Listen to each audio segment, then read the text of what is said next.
ปลาเนี่ยศิลาอย่างจ้วมน้องนี่สายผู้มาลือนี่นาอะไรเอามาเสียบ่บ่แพ้เด้อ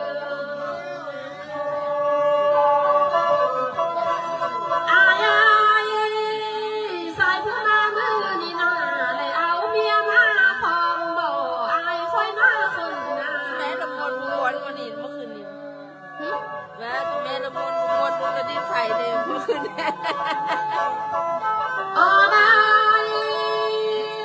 สายผู้มาลือนี่นา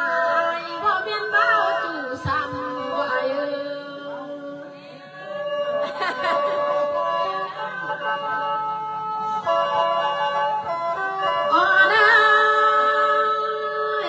ผู้มีความรักสาวหน้าบ่อยากไล่ความแทงบ่ละมอ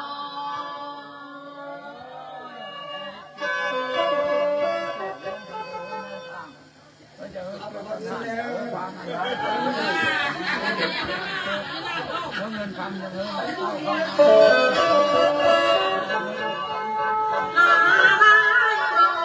แพงเลยมีเมีย